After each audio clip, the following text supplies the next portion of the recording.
सजयति सिन्दूरवदनो देवो यत्पादपङ्कजस्मरणं वासरमणिरिव तमसा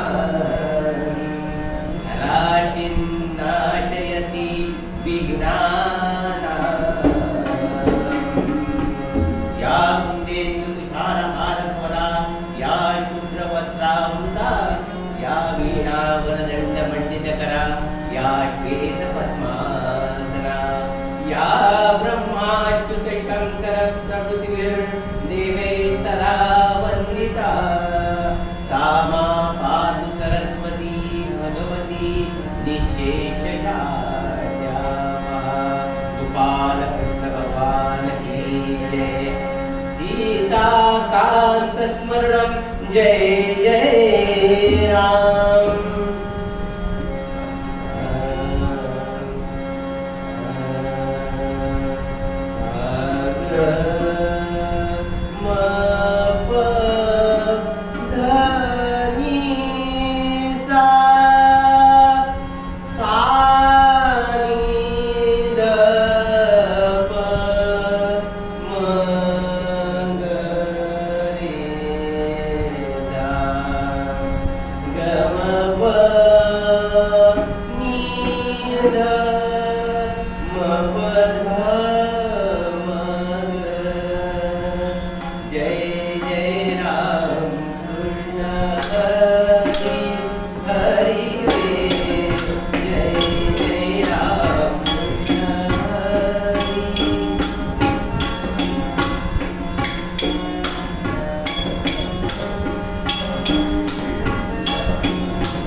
राम राम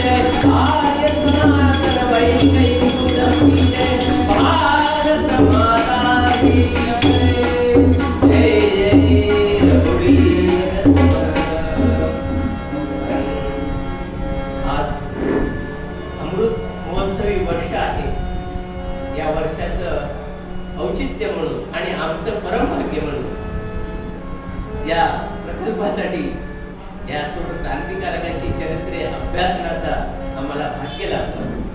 त्यासाठी आमचा सर्व कृपावंत गुरुजनांचा चरणी नतमस्तक होऊन आजची ही कीर्तन सेवा या भारत मातेच्या आणि परमेश्वराच्या चरणी अर्पण करतो.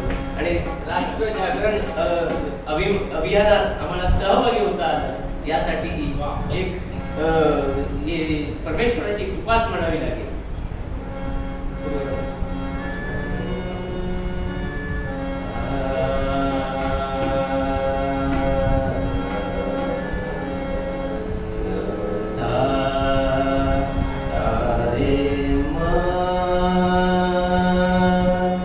जन्म सफल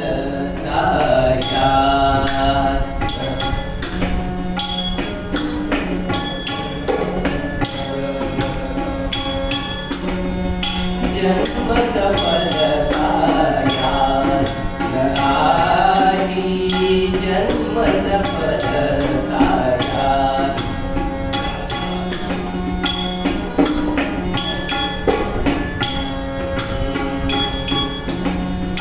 जन्मभूमि मातृदेवता जन्मभूमि मातृदेवता स्वधर्म अकुलाता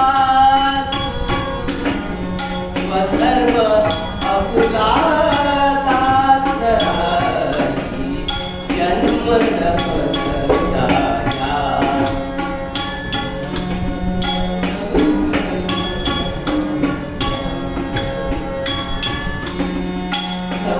संरक्षावे निशिदिनी त्यावे संरक्षावे निशिदिनी त्यावे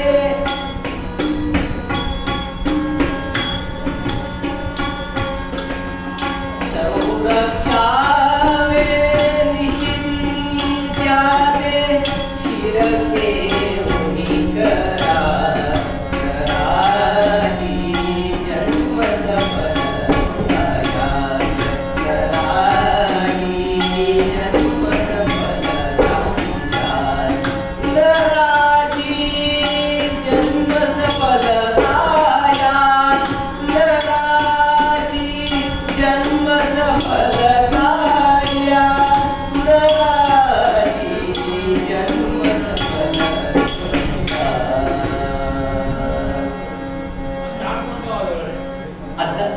चाचर अध्यात्म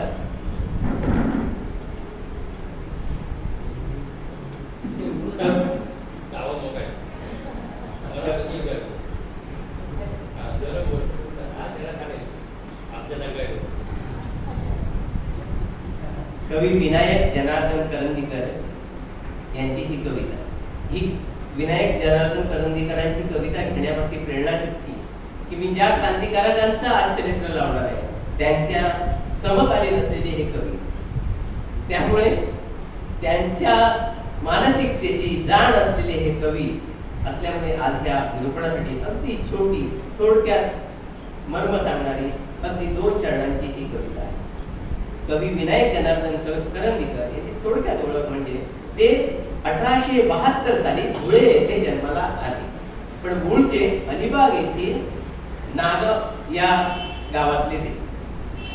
लहानपणापासून त्यांचा काव्य रचनेचा झपाटा इतका विलक्षण होता की त्यांना शाळेतच असताना शीघ्र कवी अशी उपमा दिली होती आणि ते एक मित्र अशा नावाने टोपण नावाने कविता रचना करायचे. आता या विनायकांनी असंख्य काव्य भांडार केले, प्रणयरम्य कविता केल्याच त्याबरोबर वीररसयुक्त कविता आणि राष्ट्रभक्ती पण कविता या त्यांच्या भरपूर होत्या. अहल्या, पन्ना, पद्मा, ताराराणी या सगळ्या वीरश्रींच्या मुक्त कंठाने त्यांनी प्रशंसा केलेली आहे. पण हा कवी भारत मातेचा सुपुत्र अगदी अल्पायुषी ठरला. वयाच्या अवघ्या 37व्या वर्षी 1909 साली ते दिवंगत. पण त्यांच्या उपलब्ध विपुल अशा काव्य भांडारामध्ये बालपणापासूनच कविता करायची म्हणून विपुल भांडार आहे, पण आत्ता उपलब्ध नाहीये. त्यांच्या त्या काळच्या नियतकालिकांमध्ये ज्या विखुरलेल्या कविता होत्या त्या उपेंद्र साठे म्हणून व्यक्ती आहेत, त्यांनी ते एकत्रित करून एक पुस्तक प्रकाशित केलं. अल्प असा साठा आहे, हे अल्प इथे आपल्या सर्वांच्या समोर मी प्रकट करतोय. तर कवी विनायक आपल्या काव्यातून जे सांगतात तेच सेनापती बापटांनी आपल्या चरित्र वर्णन करताना उद्देशून संस्कृतमध्ये एक श्लोक सांगितलाय.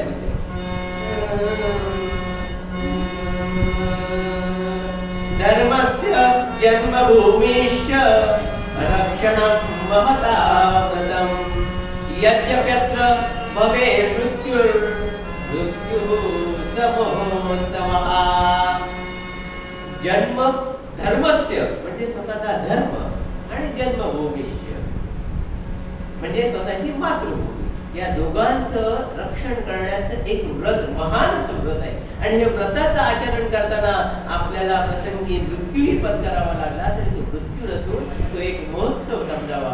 आणि हेच सेनापती बापटांचं सूत्र हाताशी धरून कवी विनायक म्हणतात, जन्म सफलता यात नराची, जन्म सफलता यात जन्मभूमी ही मातृदेवता, स्वधर्म मुलाता संरक्षावे निशिदिनी त्याते क्षीर घेऊन करा.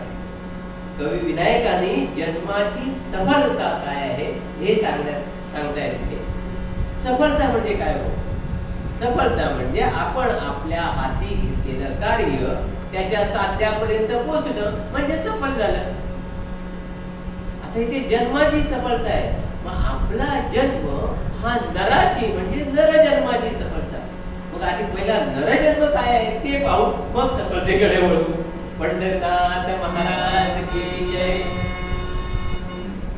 या नरदेहाला, या मानवी देहाला आपल्या शास्त्रांनी दुर्लभ असं म्हटलं आहे.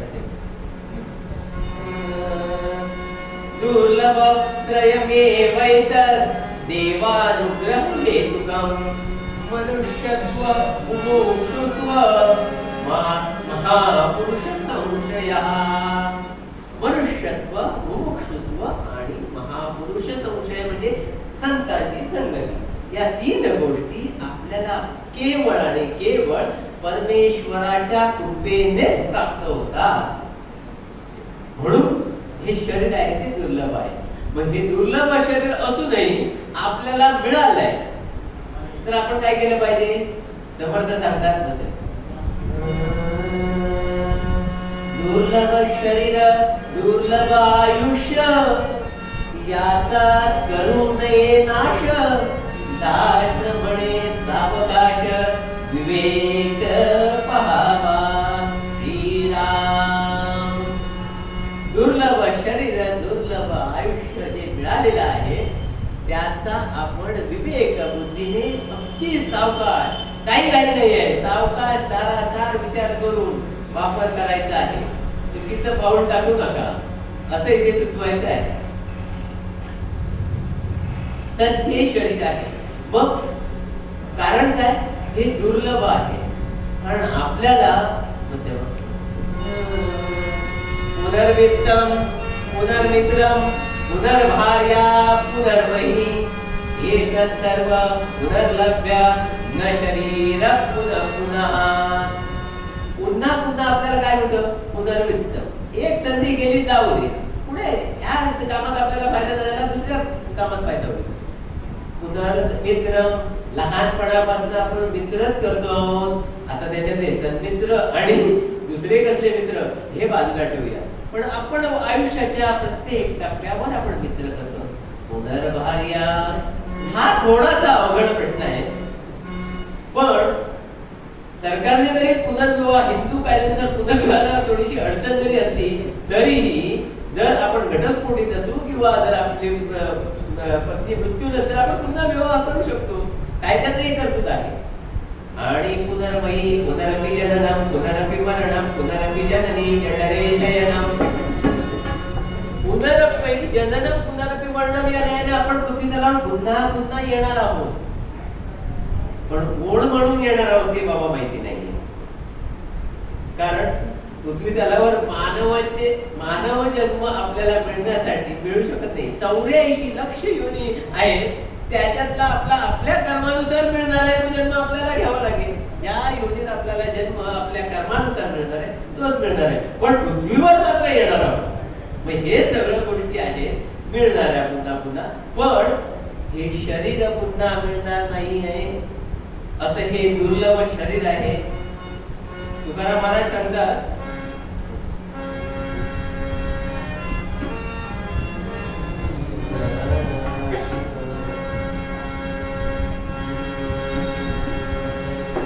लक्ष 84 फिरता अवचितला वहाता.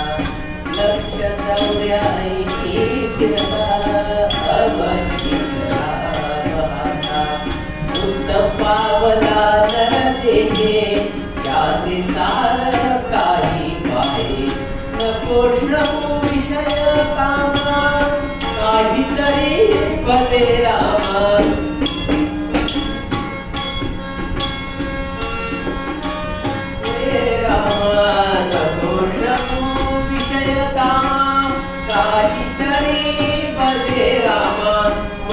जन्माच्या दाखेपा मरण जन्माच्या दाखेपा निवारी निवारी बाबा. लक्ष 84 फिरता अवचितला वहाता. लक्ष 84 लक्ष 84 फिरून अवचित असा म्हणजे दुर्लभ असा लाभ आपल्याला झालेला आहे. सहज लाभणारं हे शरीर नाहीये. पण आपण काय करतोय, तुकाराम महाराजांनी इथे नाथ महाराजांनी इथे सांगितलंय, नको श्रमो विषय कामा काहीतरी म्हणजे काहीतरी कर. मरण जन्माच्या दाखेपा निवारी निवारी रे बाबा. 9 लाख जलचर नाही तर काय म्हणत, 9 लाख जलचर, 10 लाख पक्षी, 11 लाख कृमी कीटक, 20 लाख सस्तन प्राणी, 30 लाख स्थावर, झाले 80. या 80च्या पुढे 4 लाख योनीमध्ये जन्म घ्यायचा आहे. तर त्याच्यासाठी देवानुग्रह मेरुकम म्हणजे देव परमेश्वराची कृपा लागते. आणि या योनीमध्ये पाप पुण्य समन्वय करून घेण्यासाठी परमेश्वर गरजेचा आहे. तो परमेश्वर आपल्याकडनं पापाची आणि पुण्याची समसमान करतो आणि नरजन्माला आपल्याला घालतो. आणि असा हा विशेष असा नरदेह आहे. आपण म्हणू काय, नाही मला या 80 लाख योनीत पण मी काहीतरी करून दाखवेन, मी पराक्रमी आहे. पण काय कसं करणार? कारण जो गुण परमेश्वराने जेव्हा सृष्टीची रचना केली त्यावेळी परमेश्वर असंतुष्ट होता. भागवतामध्ये वर्णन आहे होतं, सृष्ट्वा पुराणे विविधान्य जयात्मशक्त्या वृक्षान् सरस्व पशून् खगदंश मत्स्यान् तैस्तैर्यतुष्ट हृदय पुरुषं विधाय ब्रह्मावलोकनिषणं मुदमामदेवा. परमेश्वराला जाणण्याचा जो गुण आहे तो या नरजन्माला दिलेला आहे. इतक्या सगळ्या योनी परमेश्वराला आनंद तेव्हा झाला जेव्हा त्यांनी या नर योनीची निर्मिती केली. अशी ही दुर्लभ अशी नरयोनी आहे. आणि या नरयोनीत येऊनही आपण काही करत नाही. म्हणून नाथ महाराजांना म्हणावं लागतंय का,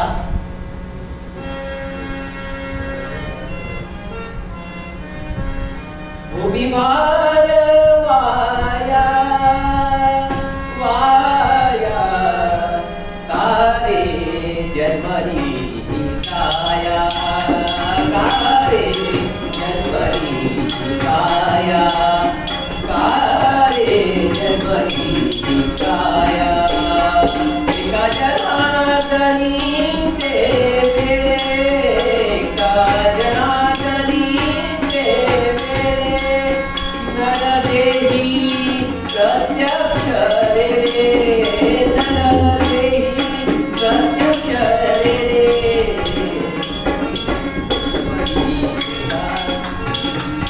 हरे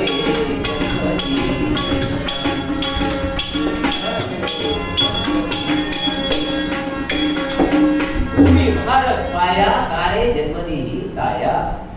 या समान अर्थाचा श्लोक आहे पण तुम्ही टाळला. आहार निद्रा हे वैकुंठ सामान्य वेदन पशुवेद. जर आपण जे आपल्या वाट्याला आलेलं आहे ते नाही केलं तर आपण काय खायला काळने गुईला भात आणि काय आहे तेच तर नाथ महाराज ते सांगतात. ते तर रेडे म्हणतात. आणि तुकाराम महाराज आपल्या अभंगामध्ये एका सांगतात, जन्मा येऊनी काय केले तुवा मुद्दल गमाविले तुवा मुद्दल गमाविले तुवा मुद्दल गमाविले कार्य न फिरती मागारा तरी तुरा असली तरी तुरा असली तरी तुकाराम महाराज वाणी होते, त्यांनी ईशोभी भाषा सांगितलेली आहे. जन्माला येऊन काय केले तुवा मुद्दलच गमला. आता जन्माची आपल्या मुद्दल काय आहे? देवानुग्रह हेतुकम, म्हणजे परमेश्वराच्या कृपेने हा जन्म मिळालेला आहे. आणि आपल्या जन्माचं उद्दिष्ट काय आहे? ब्रह्मावलोकनिषणम. आता ह्या गोष्टी माहिती असून सुद्धा आपण त्या करत नाही, तर ती मुद्दलच घालवली ना आपल्या जन्माची. म्हणून आपण आपल्या या जन्माची सफलता करायची असेल तर आपण ही मुद्दल वाया न घालवता आपल्या आचरण करावं, जे धर्माला अनुसरून असेल. आणि पुढील चरणामध्ये कवी विनायक सांगतात, याचा मार्ग सुचवतात. पुढील चरणात आपण कसं आपल्या जन्माची सफलता करायची, मार्ग काय सुचवतात? जन्मभूमी ही मातृदेवता स्वधर्म कुलाता संरक्षावे निशिदिनी जाते शील घेऊनी करा. जन्मभूमी आपली जी आहे ती मातृदेवता आहे. मातेची उपमा दिली आहे जन्मभूमीला. का दिली असेल तर मातेची उपमा? याचा असाच विचार करतो. मग आपण सहज बोलतो ना, माझी मातृभूमी आहे, माझी मातृभाषा आहे, माझी मायबोली आहे. मी विचार केला का दिली असेल, तर याचं उत्तर भागवतामध्ये सापडलं. भागवतामध्ये कर्म सिद्धांत स्फुटवताना व्यास महर्षींनी सांगितलंय मध्ये, यथा धेनु सहस्रेषु वत्सो विन्दति मातरम. यथा धेनु सहस्र, हा दृष्टांत दिलेला आहे भागवतामध्ये.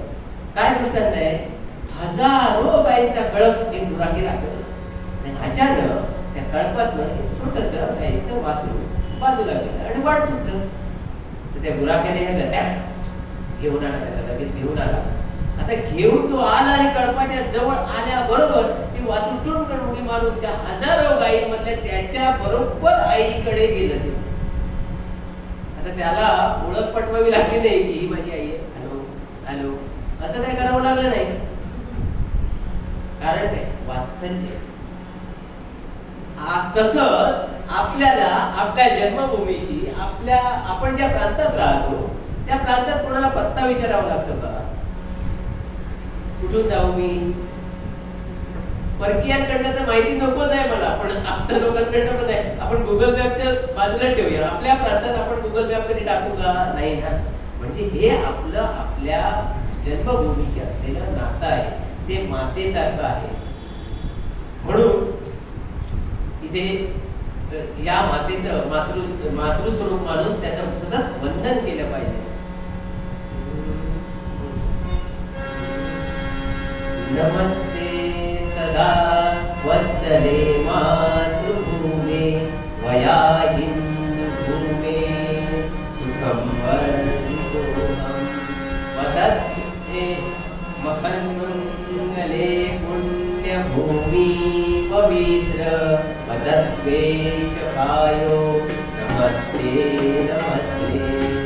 अशा या मातृभूमीचं आपण मातृभूमीला मातेचा दर्जा देऊन त्याचं वंदन करतो. आणि स्वधर्म तुला पुढची वडिलांची उपमा. कोणाला? धर्माला. धर्माचं स्पष्टीकरण प्रणयदादांनी योग्य पद्धतीने केलेलं आहे. तो उलगडून सांगण्याची काही गरज नाही. फक्त त्याला पित्याची का उपमा दे? धर्म म्हणजे आपलं कर्तव्य. त्याला पित्याची उपमा का दिली? धर्म एवं हतो हन्ति धर्मो रक्षति रक्षिता. म्हणजे काय? आपल्याला धर्म आपलं रक्षण करतो आणि आपलं धर्माचे रक्षण करणं आपली जबाबदारी आहे. हेच नातं पित्याचं आपलं असतं. आपण लहान असेपर्यंत पिता आपलं रक्षण करतो आणि आपण मोठे झाल्यावर पित्याचं आपण रक्षण करणं गरजेचं आहे.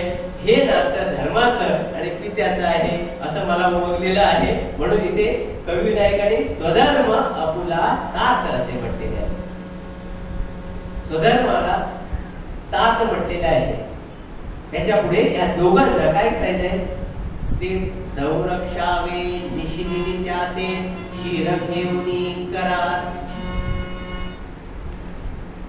आता स्वधर्म आपला जो आहे याच्यामध्ये राष्ट्रधर्म जो आहे, कारण आपण राष्ट्र जागरण धर्माचं जागरण करतोय. इतरही धर्म आहेत, मातृधर्म म्हणजे काय धर्माचं सोपं आहे. मातेचा धर्म मातृधर्म, पित्याचा धर्म पितृधर्म, पुत्राचा धर्म पुत्रधर्म, गुरुचा धर्म गुरुधर्म, शिष्याचा धर्म शिष्यधर्म, आणि माझं राष्ट्राबद्दल कर्तव्य जे आहे तर माझा राष्ट्रधर्म. इतका सोपा धर्म आहे. आपण क्लिष्ट आहे त्याच्यात जाऊया नको. तर ह्या धर्मात काही जण काय म्हणतात, राष्ट्राने मला काय दिलंय, राष्ट्राने काय दिलंय आणि समाज आपला काय आपण समाजाचे काय देणं लागतो, हे या 2 वर्षाच्या कालखंडात आपण अनुभवलेलं आहे. समाजाची किती गरज आहे. समजा आपल्याला एखाद्या निर्मनुष्य टापूवर नेऊन ठेवलं, माझ्याकडे गडगंज संपत्ती आहे पण समाज नसेल तर मी जगू शकतो का? नाही ना. आताच्या क्वारंटाईन पिरियड मध्ये आपण अनुभवलेलाच आहे प्रत्येकाने की समाज नाही तर आपण जगू शकत नाही. आणि हेच समाजाचं ऋण आहे. म्हणून सावरकरांनी सांगितलेलं आहे, देव आणि धर्म यांच्यामध्ये देश लागतो आणि त्या देशाचं आपण काहीतरी देणं लागतो. म्हणून राष्ट्रधर्माचं आचरण करणं गरजेचं आहे. आता राष्ट्रधर्म आणि आपल्या जन्मभूमीचं रक्षण करण्यासाठी संरक्षावे निशित त्याते शिर घेऊन करा. आता आली गडबड. आता संरक्षण करायचं जायचं आहे. आम्ही बाबा मी व्यायाम करत नाही, माझं जरा डायबिटीस आहे, मला बॅटल मध्ये लढायला कोण पाठवते? शिर घेऊन करा म्हणजे काय? मी मान कापूनच घ्यायचे असं नाही, जीवन समर्पित करणे. आपल्या देशाचं रक्षण छोट्या छोट्या गोष्टींना करायचं. छोट्या छोट्या गोष्टींना काय तर योग्य उमेदवार निवडून दिला तर तो पुढच्या लोकांचं कल्याण करेल. त्याच्यासाठी आपल्याला योग्य मतदान करतात. साधा राष्ट्रधर्म आहे. वेळच्या वेळी कर भरला तर सरकार काहीतरी डेव्हलपमेंट करू शकतं. साधा राष्ट्रधर्म हा तर आपण करू शकतो. असे बारीक बारीक छोटे छोटे जी कर्तव्य आहेत आपली ती आपण अगदी प्राणपणाने लावून करूया असं म्हणूया. म्हणजे त्याच्यासाठी आपण जीवन समर्पित करूया. पण आताची परिस्थिती थोडी भयानक दिसते.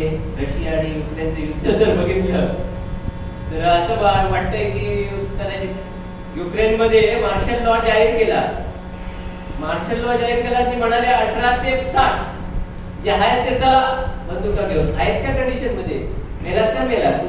तुम्हाला आणि फिट राहिला तर आताच आम्हाला फिट राहायला पाहिजे. त्याच्यासाठी किती जण आपण फिट आहोत त्याच्यासाठी. असं जर समजा देव न करून पण आली परिस्थिती तर आपण आहोत का त्याच्यासाठी सक्षम? तर त्याच्यासाठी सक्षम होणं हे गरजेचं आहे.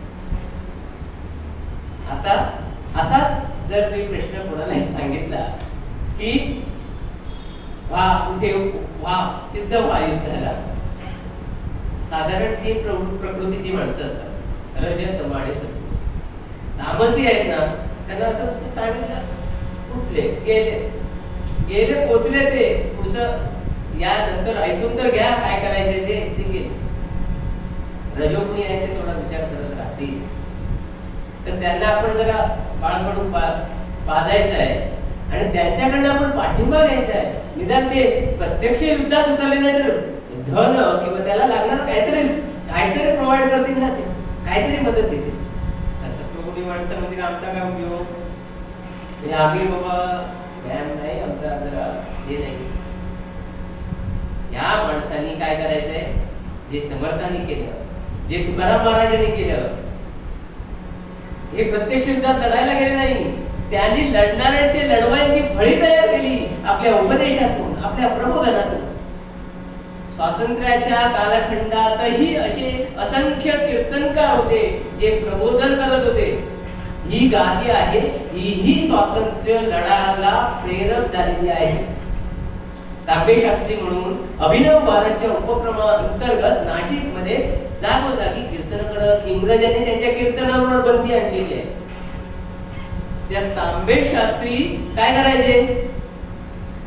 रावणाने सीताबाईला पळवून नेले. हा प्रसंग असा रंगवायचे. इंग्रज आले परकीय देशातनं, ते लंकेतनं आले आणि आपली भारत मातेचं अपहरण केलंय. अशा पद्धतीने रंगवून सांगितला जायचा प्रसंग हे आपण तर करू शकतो की नाही? निश्चितच करू शकतो आपण. आणि हेच कार्य आपल्याला आपल्या हाती घ्यायचं आहे.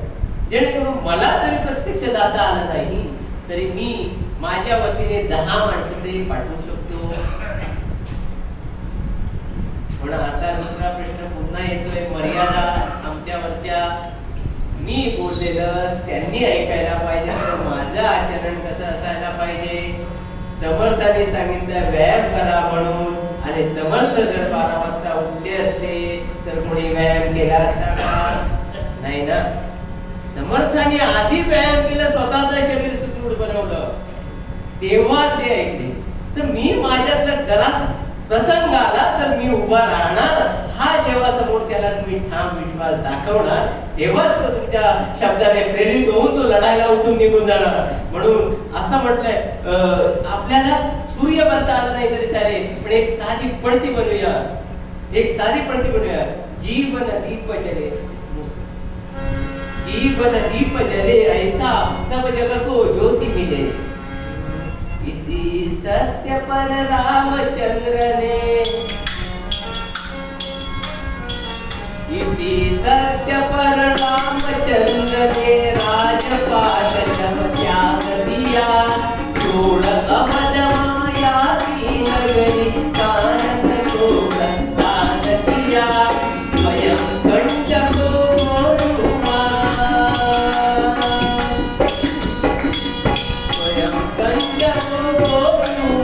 औरों के संकट दूर किए.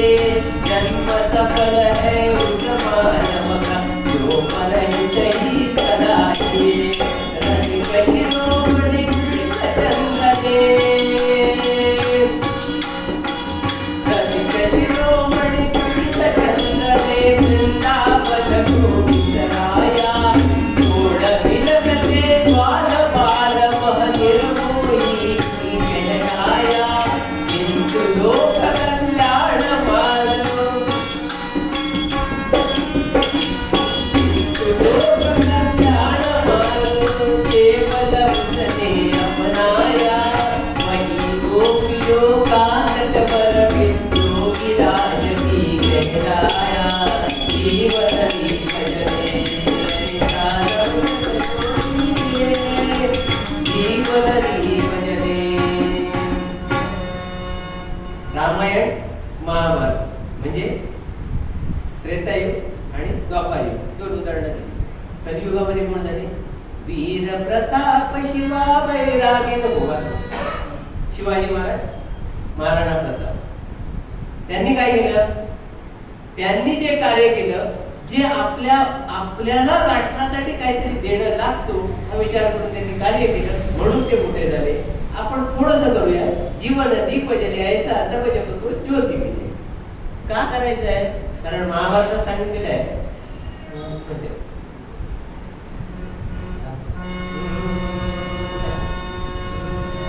दिवसे नैव तत्कुर्यात् येन रात्रं सुखं वसे. दिवसे म्हणजे दिवसा असं वागा जेणेकरून रात्री सुखी झोप मिळेल. दिवसे नैव तत्कुर्यात् येन रात्रौ सुखं वसे. अष्टमासेन तत्कुर्यात् येन वर्षा सुखं वसे. पूर्वे वयसि तत्कुर्यात् येन वृद्धा सुखं वसे. यावत् जीवेन तत्कुर्यात् येन प्रेत्येन सुखं वसे. पूर्वी 8 महिने काम करायचं आणि पावसात बसून खायचं होतं, म्हणून ते अष्टमासेनं तत्कुर्यात आहे. पण लहान असताना आपण जसं वागू, मगाशी अरुण दादा म्हणाले की आपण जे पेरू ते उगवणार आहे ना. मग ते तसं जर केलं तर आपण जे वागणार आहोत तेच आपल्याला वृद्धापकाळात भोगावं लागणार आहे. आणि यावत जीवेन, जीवनात तुमच्या असं काही जगा जेणेकरून तुमच्या मृत्यूनंतरही आज जसं आपण इतरांचं गुणगान करतो, उद्या कोणीतरी मृत्यूनंतरही इथे कोणीतरी गुणगान करावं असं वाटत असेल तर आपल्या जन्माची सफलता करावी असं कवी विनायक मूळपादात म्हणतात.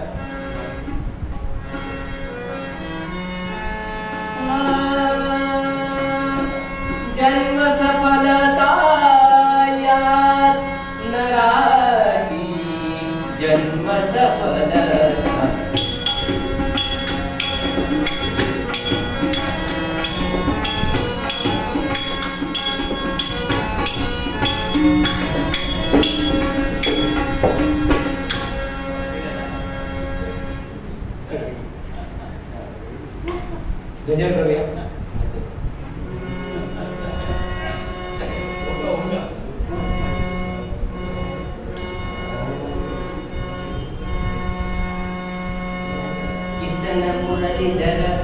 सीतापती रघुवीर राधा गोविंद राधा गोविंद रघुमाई पांडुरंग मुरलीधर सीतापती रघुवीर राधा गोविंद राधा गोविंद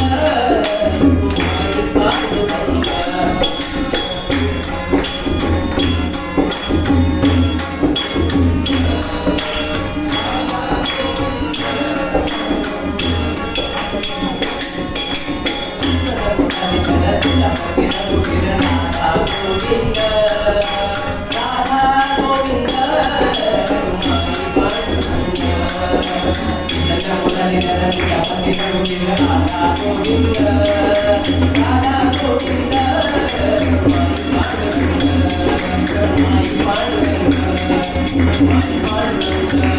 पंढरनाथ महाराज की जय जय जय रघुवीर समर्थ भारत माता की जय. ही जन्माची सफलता आपण आपल्या जन्मात करावं असं चरित्र आपण आज अभ्यास करावं.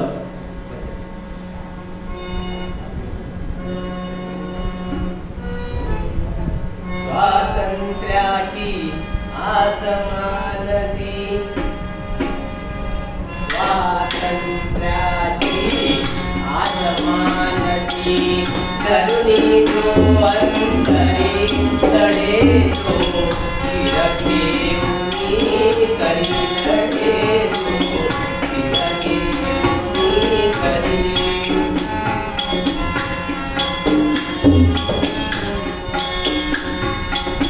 वीरपुत्र तो आत्मभूता राष्ट्राला उद्धरी अपुला जन्मसार्थक करी अपुला जन्मसार्थक करी.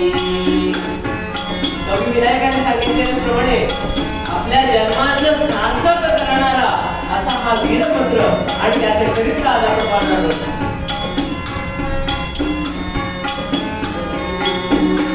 इंग्रजी सैन्य के अवचित त्याते धरी इंग्रजी सैन्य के अवचित त्याते धरी चालला लोहाचा खटला त्याच्यावरी बरे काठ मारले धारण केसरी लक्ष देऊनी ऐका हो सत्वरी दाहला आद्य क्रांतिकारी दाहला आद्य क्रांतिकारी दाहला आद्य क्रांतिकारी. ठाणे कारागृहाचा दरवाजा उघडला आणि त्या दरवाज्यातून एका कैद्याला बाहेर काढलेला आहे. उंच धिप्पाड अशी देहयष्टी आहे. त्याचे शरीर बलदंड बाहू आहे, पण त्याच्या गळ्यात मानेवरती अशा भारी भारी साखळ्यांचं ओझं टाकलं गेलं आहे आणि त्याला फटफटत आणताय. पण तरीही तो कसा ताठ मानेने चालतोय. त्या चेहऱ्यावरती तेज आहे आणि त्याची वाढलेली दाढी पाहून आपल्याला स्वराज्याचं रक्षण करणारे संभाजी राजांची जणू आठवण यावी असं ते रूप. आणि त्याला बघण्यासाठी प्रचंड गर्दी झालेली आहे आणि त्यांना घेऊन इंग्रज सरकार मुंबईच्या धक्क्यावरती आलेले आहे. कारण त्यांना त्या जहाजात बसून परदेशी तुरुंगामध्ये घेऊन जात होते आणि त्यांना जहाजामध्ये घेऊन चढवलं. जहाजामध्ये चढवलं आणि लोकांनी त्यांना त्याच्या दर्शनासाठी इतकी गर्दी केलेली आहे. आणि अचानक कानठळ्या बसवणारा त्या जहाजाचा भुंकाचा आवाज झाला.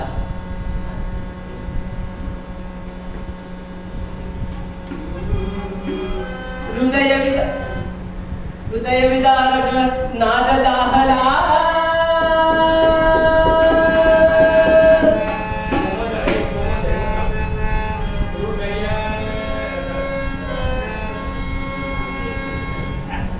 हृदय विदारक नाद दाहला. हृदय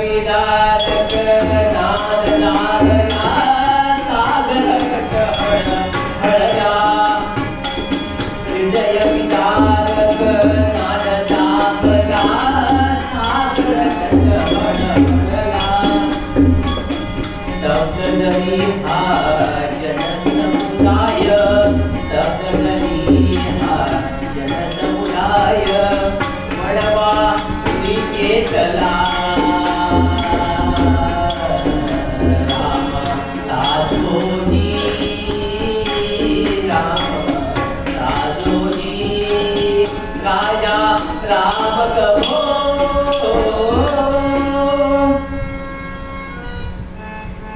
जनसमुदायामध्ये क्रांतीचा वडवा पेटवून हा क्रांतिकारक त्या जहाजामध्ये बसला. कोण होते? वासुदेव बळवंत फडके, त्यांना आद्य क्रांतिकारक म्हणून संबोधलं जातं.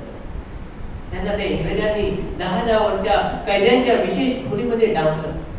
त्या अंधुकशा अशा अंधारात वासुदेवांना आपल्या जीवनपट झर झर झर झर त्याच्या डोळ्यासमोरून जाऊ लागला आणि त्यांच्या कानी त्यांच्या आईचे आर्त हाक काढले.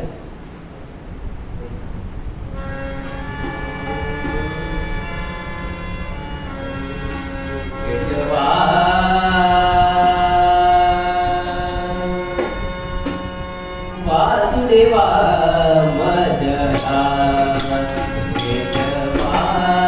वासुदेवा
त्यांच्या आई मरणासन्न अवस्थेत त्या अंतरुणावर पडलेली आहे. आणि बळवंतरावांना म्हणताय, बळवंतरावांना म्हणाले, माझ्या वासुदेवाला मला एकटा तरी भेटवा.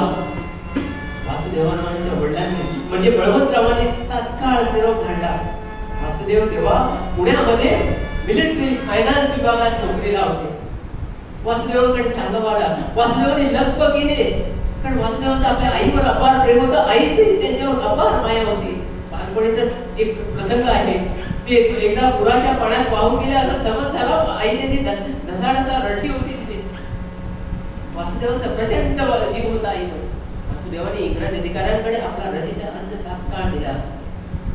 इंग्रज अधिकारी ते मगरूर, जुलमी, भारतीयांच्या भावनांची त्यांना मुळीच कदर नव्हती. फेलो इंडियन्स म्हणणारे त्यांना आपल्या भावनांची काय कदर. ते वासुदेवांना म्हणाले, आज काय आई आजारी आहे म्हणून सुट्टी मागाल, उद्या आई मेली म्हणून सुट्टी मागाल, परवा आईच्या श्राद्धाला सुट्टी मागाल, आम्ही तुमच्याकडे सुट्ट्या देत बसायचो. ही वासुदेवांनी इंग्रजांचा विरोध नाकारून, कारण आपण वासुदेवांच्या जागी कोणताही भारतीय, कोणताही हिंदू असेल तर तो पहिला आपल्या आईकडे धावून जाणार आहे. आणि तेच वासुदेवांनी केलं.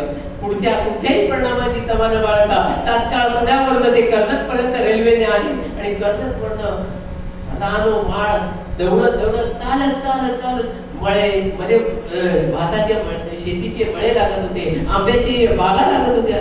काट्या पुण्यात धावत पळत वासुदेव आले. कुठे आले? शिरढोण. त्यावेळचा कुलाबा जिल्हा, आताचा रायगड, त्यावेळचा कुलाबा जिल्हा. कुलाबा जिल्ह्यातल्या कर्नाळा किल्ला आहे. या किल्ल्याची किल्लेदारी अनंतराव फडके, जे वासुदेवांचे आजोबा, त्यांच्याकडे होती. इंग्रजांनी जेव्हा कर्नाळा किल्ल्यावर ताबा घेतला त्यावेळी ते शिरढोण या गावी आले राहायला, आजोबा. त्यानंतर शिरढोण गावी वासुदेव बळवंत फडकेंचं शिरढोण हे गाव आहे. तर त्या गावामध्ये वासुदेव धावत पळत आपल्या आईला भेटायला आले. येताना वाटेत त्यांनी पुण्यावरनं येताना औषधं आणली होती. बोटीवरती त्यांचे वडील बळवंतराव बसले होते. वासुदेव धावत जाऊन औषधं ठेवली आणि वडिलांच्या पायाजवळ हात दिला. वडिलांनी तात्काळ पाय मागे दिले. म्हणाले, वासुदेवा, आजच्या दिवशी नमस्कार करायचा नाही. याचा अर्थ काय? अरे आपण सुटकात आहोत. वासुदेवांना दर्शन न देताही ती माय माऊली दिवंगत झाली होती. या दोन दिवांची अशी ताटातूट झाली. खंबीर मनाने वासुदेवांनी हा आघात सहन केला. आईचं श्राद्ध तत्व आठवलं आणि पुन्हा पुण्याच्या परतीच्या वाटेवर निघाले असताना वासुदेवांना आपल्या आजोबांनी दिलेले शिवरायांच्या स्वराज्याचे जे धडे होते ते आठवू लागले आणि त्यांना त्यांची शिकवण आठवू लागली. सकल सुखाचा त्याग करुणी साधिले जो योग राष्ट्र साधनाची लगबग केली असे. बहुत लोक मिळवावे एक विचारे धरावे कष्टे करुणी हसवावे तुले छान मरी शिवरायांचे आठवावे रूप शिवरायांचा आठवावा प्रताप शिवरायांचा आठवावा साक्षेप भूमंडळी. छत्रपती शिवाजी महाराजांचे विचार आठवावे आणि स्वराज्याची निर्मिती करावी असा मनी निर्धार झाला. पण हा मनात निर्धार झालाय. पुढे याच्यासाठी काय करायला पाहिजे? वासुदेव पुण्याला परतल्यावर त्यांनी मिलिटरी फायनान्स मधल्या नोकरी सोडली नाही. कारण त्यांना तिथून तीच एक जागा होती जिथून इंग्रजांची सगळी यंत्रणा आहे ती समजदार होती. कारण मिलिटरी हा महत्वाचा विषय आहे आणि मिलिटरीच्या ह्याच्यातून त्यांचे सैन्य दल कुठे आहे, सैन्य दलाला पुरवठा कसा होतो, रसद कशी होते, त्यांचे पगार किती असतात, कुठे किती सैन्यासाठी सगळ्याची इत्यंभूत माहिती गोळा करू लागले. त्याच्या सोबतीने सार्वजनिक सभा अशी संस्था पुण्यामध्ये होती. या सार्वजनिक सभेच्या माध्यमातून वासुदेव बळवंत फडके जागोजागी प्रक्षोभक भाषणे करून लोकांची मने चेतवू लागले आणि लोकांमध्ये एक ज्वालामुखी संचारू लागला होता. आतापर्यंत हे भाषणांनी आणि लेख लिहून काम चालू होतं.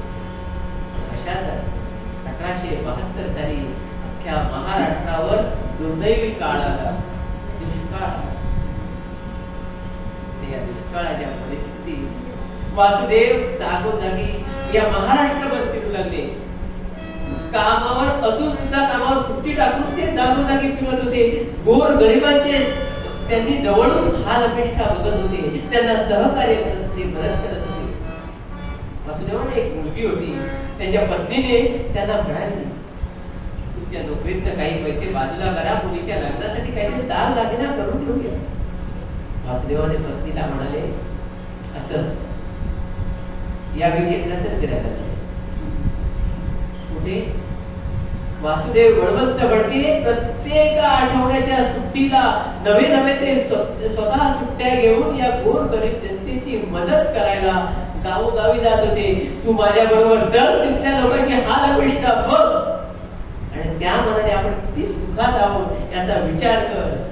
त्या माय माऊलीने यापुढे एक शब्दही उच्चार न केला आणि वासुदेव आपल्या धन सुद्धा या गोरगरिबांच्यासाठी वाटत होते आणि यातूनच त्यांना उपयोग झाला. त्यांच्या पुढच्या लढ्यात या गोरगरिबांचे आशीर्वादच नव्हे तर या गोरगरिबांच्या सहकार्य वासुदेवांना पुढच्या लढ्यात कामी आलेले आहे. म्हणजे काय, जे आपण कर्म करतोय ते त्यांना तिथे फळ भोगायचं मिळतंय त्याचं. असो तर वासुदेवांनी दुष्काळ बघितला आणि ते लोकांच्या हाल अपेक्षा बघून आता मात्र वासुदेवांचं मन अस्थिर झालेलं आहे. वासुदेवांनी म्हटले, हे वासुदेवाने आपल्या त्यांना अजूनही राग आला. आधी चीड मनात होती पण त्यांना अजूनही राग आला. भडके अग्नी हलवुनी, भडके अग्नी हलवुनी, दुखवताची सर्व ही फणा करीतो, बहुधा नागात चिदर निज तेजाते पुनश्च बिळवितो. रामा रामा हरे हरे रामा रामा रामा रामा रामा रामा रामा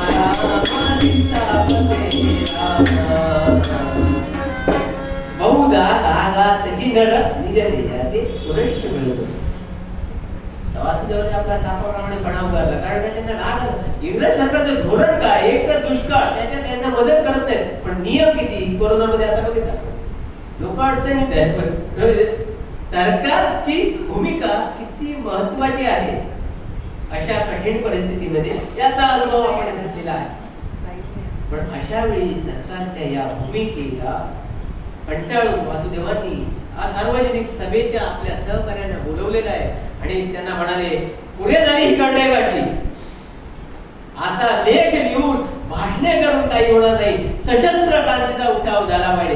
तुम्हाला जमत असेल तर माझ्या सोबत या. नंतर मी निघालो आणि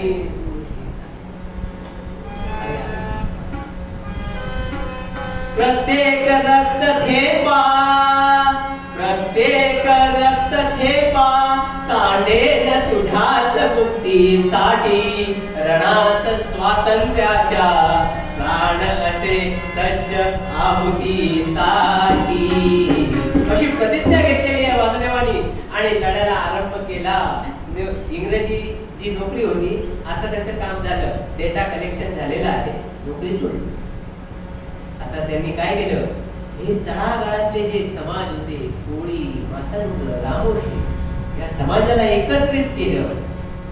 पुण्यामध्ये लाठी वर्ग सुरू केले, लाठी वर्ग सुरू केले. सगळ्यांना बलोपासना शिकवायला सुरू केली. म्हणजे काय, लाठी वर्गात आपलं बल. या त्यांच्या लाठी वर्गात लोकमान्य टिळकही होते. लहुजी वस्ताद हे मान जातीचे होते, त्यांच्याकडनं वासुदेवांनी शस्त्रविद्या शिकलेली होती. सगळी शस्त्रास्त्रांनी निपुण होते, ते स्वतः सिद्ध होते युद्धासाठी. असे त्यांनी भावे हायस्कूल नावाची शाळा सुरू केली. का, शाळेतच मुलांवरती संस्कार झाले पाहिजे. लोकशिक्षण हे महत्वाचं आहे. कारण आता शिक्षणामुळे, चुकीचं शिक्षण दिल्यामुळे आपल्याला आपली संस्कृती कळत नाहीये. तर त्यांनी भावे हायस्कूल नावाची शाळा स्थापन केली आणि अशा या रामोशी समाजाच्या सगळ्या लढवय्यांना एकत्र करून त्यांनी एक लढा उभारला.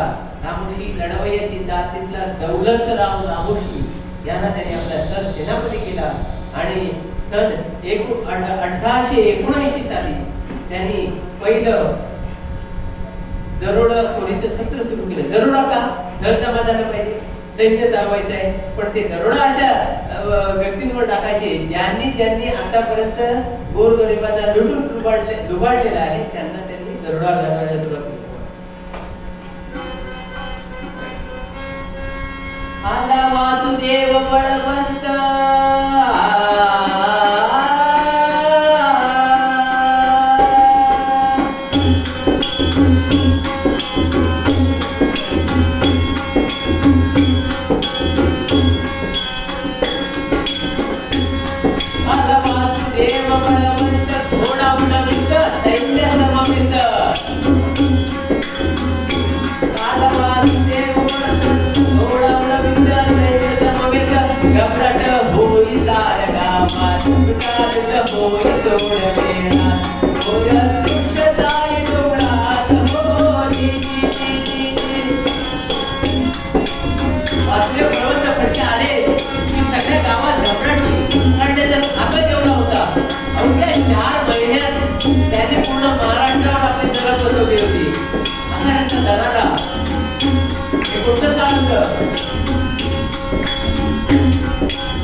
पुढे सातारा नगर जिल्ह्यात गुलाबा भोर संस्थानात वासुदेवांचे वीर फिरत होते.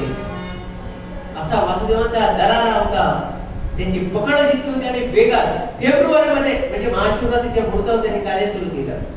जवळपास 4 महिन्याच्या कालावधीमध्ये इतका त्यांनी प्रचंड आपला दहशत निर्माण केली होती असं त्यांचा आवेश. पण तरी ते कसे वागत होते, अरे वासुदेव बळवंत होनी घोड्यावर स्वार, भरलेली बंदूक पाठीला आहे तलवार, भरलेली बंदूक पाठीला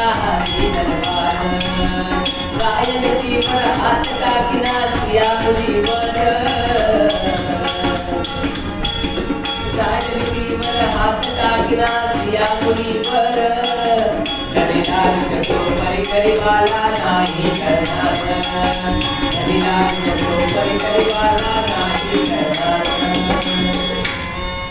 धनीला लुटतो परी गरीबाला नाही छळणार शिवाजी महाराजांचं जो जे तंत्र आहे जाय लुटीवर पण हात टाकीना स्त्री अंगांवर महाराजांनी पण लूट केली सुरतेची लूट केली पण त्यांनी गैर काय केलं ते नाहीये शिवरायांच्या या धोरणाने चालणारा असल्यामुळे ते वासुदेवांना सगळेजण महाराज म्हणून म्हणत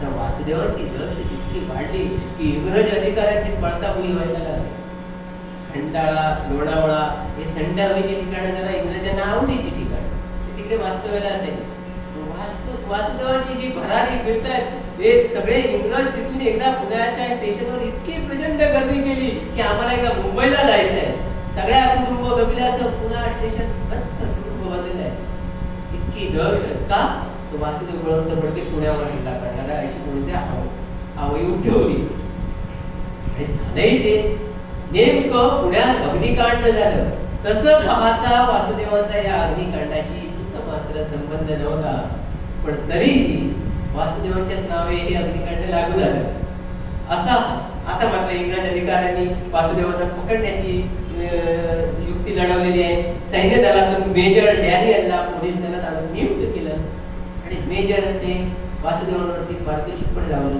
पटापट लावले थोडं चालते पारितोषिक लावलं 4000 रुपये रोख रक्कम वासुदेवांना पकडून द्या वासुदेवांनी लगेच पारितोषिक लावलं बाजूला त्याच्या जाहिरात छापली 5000 रुपये रोख रक्कम याचं डोकं कापून आणलं असा हा एकमेकांवर कुरगोडी करत करत पाठशिवणीचा खेळ चालू आहे वासुदेव काही या डॅनियलच्या हातीच सापडत नव्हते डॅनियल म्हणतो होतंय काय गडबड होते आणि वासुदेवांच्या म्हणजे वासुदेवांना पाठिंबा असणारे इंग्रजी दलातही कारण हे इंग्रजांच्या बरोबर म्हणजे इंग्रजी कार्यालयात कार्य केलेले तिथेही त्यांचे मित्र आहेत अनेक त्यांच्या विचारांनी प्रेरित असलेले लोक इंग्रजी दलात पण आहेत ते पण त्यांना माहिती पुरवायचे असा उल्लेख आहे एका ब्राह्मण व्यक्तीने वासुदेवांना मंदिरात येऊन इंग्रज पकडणार होते त्याने आधीच बातमी दिली निर्माल्य कलशात जाऊन वासुदेवांना लपून ठेवलं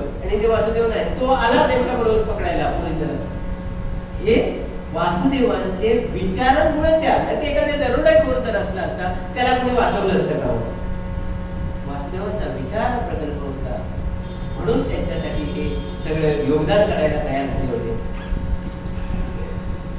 तर वासुदेव बळवंत फडक्यांना पकडण्यासाठी डॅनियल पराक्रमाची शर्त होतो आणि एक दिवस काय झालं वासुदेवांच्या सैन्यातील एक रामोशी पितुरी झाली नव्हे एक रामोशी पकडला गेला आता हा साधा गोळा रामोशी डॅनियल हुशार त्याने काय केलं त्याला मारलं तरी हा मरेपर्यंत काही बोलणार नाही आणि पत्ता सांगणार नाही डॅनियलने त्याला सोडून आणि त्याच्या मागावर पोलीस आता साधा गोळा त्याला काय कळतंय आपण परत तिथे जाऊ नये त्याने सोडले हा आपला डाव असेल तो धावत पळत आपला शिसुबाईच्या टेकडीवर वासुदेवान समवेत सगळं सैन्य आणि त्यांचा धनसाठा होता तिथे गेला आणि डॅनियलने हाच डाव घेरला आणि डॅनियलने शिसुबाईच्या टेकडीला चारी बाजूने घेरलेला आहे आणि संग्राम सुरू झालाय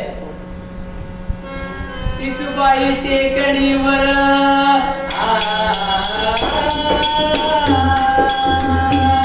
शिसुबाई टेकडीवर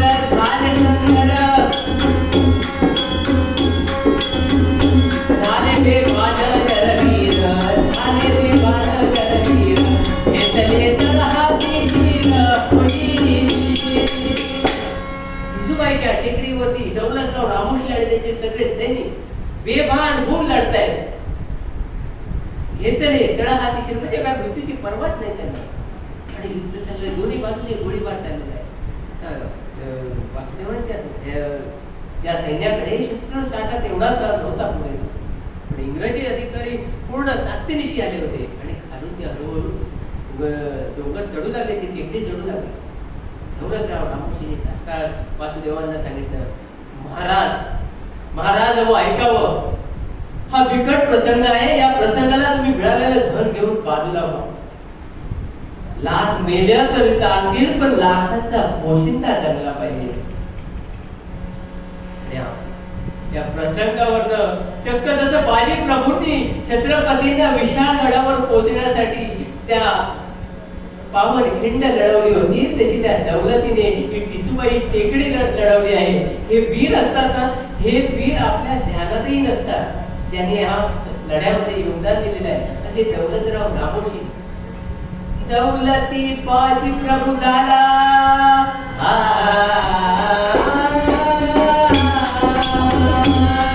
दौलती बाजी प्रभू झाला, सिद्ध झाला पाठातला.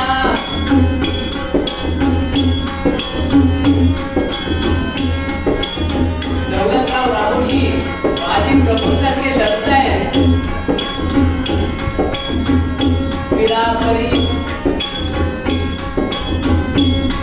आणि लढता लढता दौलतरावांना डॅनियलने मारलेली गोळी लागली.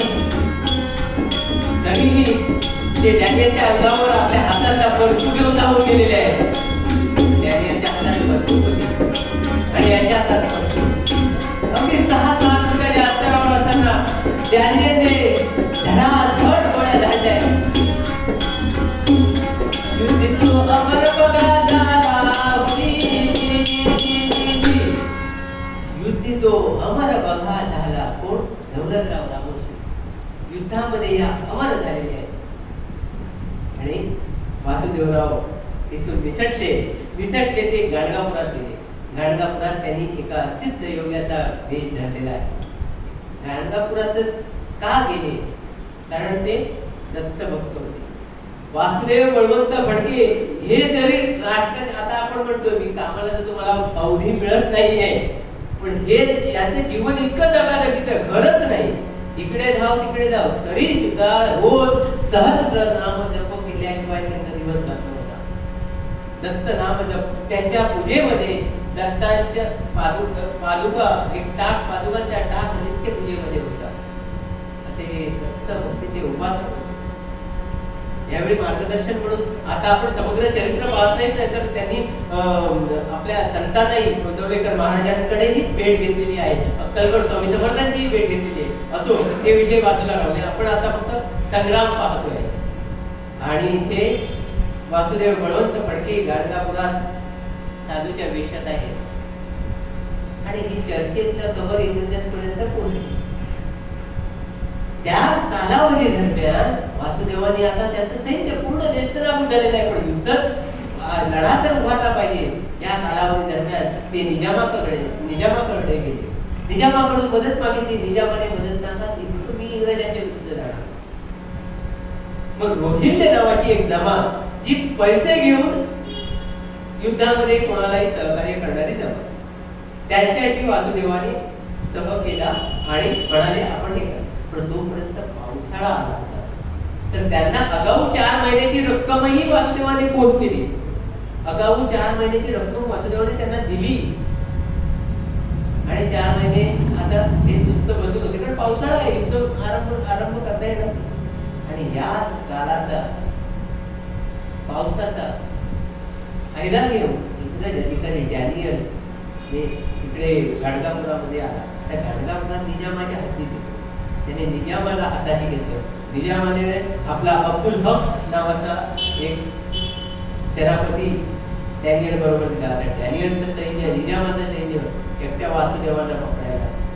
आणि गाणगापुरात डॅनियल आपल्याला पकडायला येतो ही वार्ता वासुदेवांना लागली. त्यांचं म्हणजे तब्येत जरा हलावलेली होती, ताप होता, ज्वर होता. तरीही ते तिथे निघाले. ओसंडून वाहणारी नदी त्याने पार केली. आणि तिथे एका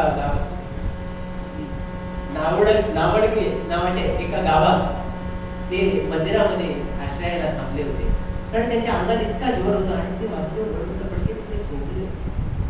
त्यांचा माग काढत काढत डॅनियल आणि तो अब्दुल हक तिथवर आले. वासुदेवांचा डोळा लागला होता. वासुदेवाने डोळे उघडले, पाहतात तर काय, त्या संगीनीचा स्पर्श त्यांच्या छातीवर झाला आणि त्यांना जाणवलं कोणतरी आले, म्हणून त्यांनी डोळे उघडले. पाहतात तर इंग्रजांच्या सगळ्या आणि डॅनियल त्यांच्या समोर बंदूक रोखून उभा आहे. अशा वेळी तरीही वासुदेवांचा इतके आजारी होते, अशक्त होते, तरी वासुदेवांचा ताटा काही धीराच नाहीये. संकट गोरबारी मशाल केली असती उलटी, जरी ती ज्वाळा कुठे जातात, मशाल उलटी करा त्याची ज्वाळा मरत जाणार. असं तो ताठ कडकर राहणारा सेनानी त्यांना इंग्रजांनी कैदेत घेतलं आणि घेऊन आले आणि कोर्टात त्यांच्यावरती खटला भरला. कोर्टात खटला भरून त्याच्यावरती देशद्रोह, राष्ट्रद्रोहाचा इंग्रजांनी लावला. त्याला तो राष्ट्रद्रोह नाही, कारण इंग्रजांचं हे मुळी राष्ट्रच नव्हे ना. राष्ट्र कोणाचं? वासुदेवांचं. आपलं राष्ट्राच्या सोडवण्यासाठी त्यांच्यावरती राष्ट्रद्रोहाचा खटला, तो खटला भरवला. त्यांची वकिली सार्वजनिक काका म्हणून जे सार्वजनिक सभेचे होते त्यांनी त्यांची वकिली केली. पण या खटल्या दरम्यान वासुदेवांनी जे आपलं एक कबुली जबाब जो दिला होता त्यामध्ये मांडलेला जो शब्द आहे प्रजासत्ताक, हे जे काही मी केलेलं आहे ते अखिल भारताचं प्रजासत्ताक राष्ट्र बनावं या उद्देशाने माझा हा लढा आरंभला होता आणि हा लढा मी नसलो तरी कायम पेटत राहील असं त्यांनी विधान दिलेलं होतं. हा जो प्रजासत्ताक शब्द आहे तो आज आपण फक्त वापरतोय 26 जानेवारी प्रजासत्ताक दिन म्हणून, पण प्रजासत्ताक याचा अर्थ आपण जाणलेला नाहीये. तो वासुदेव बळवंत फडकेंनी केलेला आहे आणि वासुदेव बळवंत फडक्यांना एडनमध्ये घेऊन दिलेल्या आहेत जन्मठेपीच्या शिक्षेसाठी. आणि तिथे त्याच्यावर अतोनात हाल झाले. एकदा त्याने पळून जाण्याचा प्रयत्नही केला आणि त्यांनी मायभूमीची आठवण होते त्यांना तिथे राहून.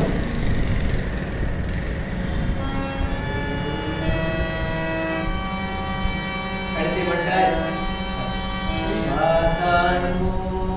हॅलो, तुमचा परफॉर्मन्स चांगला आहे तर आता इथे थांबा. हो, शेवट तुम्ही आज इतके रंगात आलाय मलाही वाटतं, पण वेळेची मर्यादा होऊन गेली. तेव्हा काही गरज आहे थांबा जरा बोलतो.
आज 2 दिवस चाललेले सत्र